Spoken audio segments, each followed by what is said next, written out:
So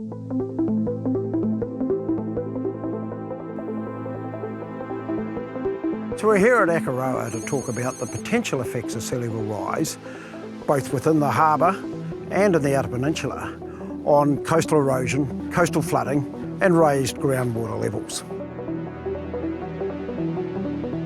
So we're here at Akaroa Wharf, and where we're standing is where normal spring tides, so the highest tides of the year that happen monthly, would come to.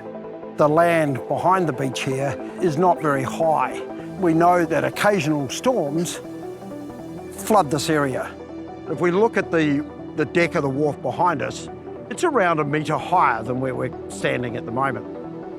So if we consider sea level rise over the next 50 years, which is projected to be between 25 centimetres and possibly up to 50 centimetres higher than current, that deck is going to get interacted with in large storm waves and very large tides much more frequently. And then if we push forward 100 years, when sea level rise is projected to be between 50 centimetres and possibly up to 1.4 metres higher than current, that deck is going to get inundated very much more frequently, as is also the land around the shoreline of the Akaroa township. In the harbour itself, the effects are going to be mainly in the small bays where settlements are located, like Devotials, Takamatua and Wainui.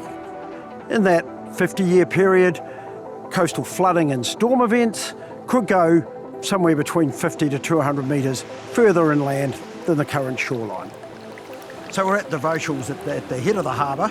We're going to have water in those storms, which could occur on an annual basis, above the height of our gauge. So we're going to have large volumes of water coming across this seawall and obviously affecting the access. Along the Kaiteriti barrier, the impacts of sea level rise are likely to be minimal on both coastal erosion and coastal flooding. That's because the barrier is large enough, and for Lake Waihora and Lake Wairua, which are mainly closed to the sea, there isn't going to be additional flooding than what we currently see due to sea level rise.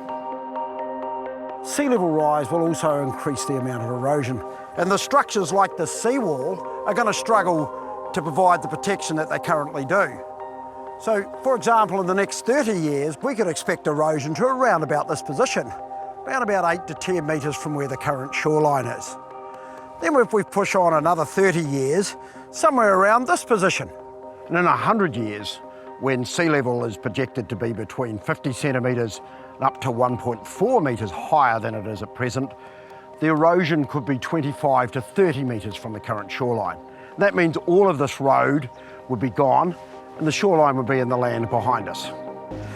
On the Outer Peninsula, some of the bays are going to be erosional. For example, Le Bon's is expected to erode in the range of 40 odd metres in the next 50 years and up to 90 metres in the next 100 years.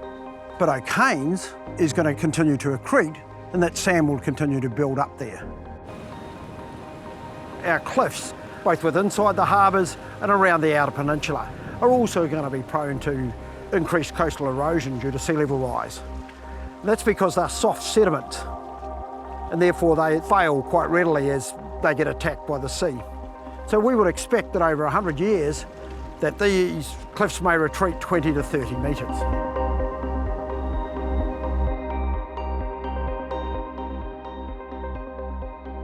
So here on the main swimming beach at Akaroa, this pipe behind us, which is located around high tide, discharges around about 100% of the time.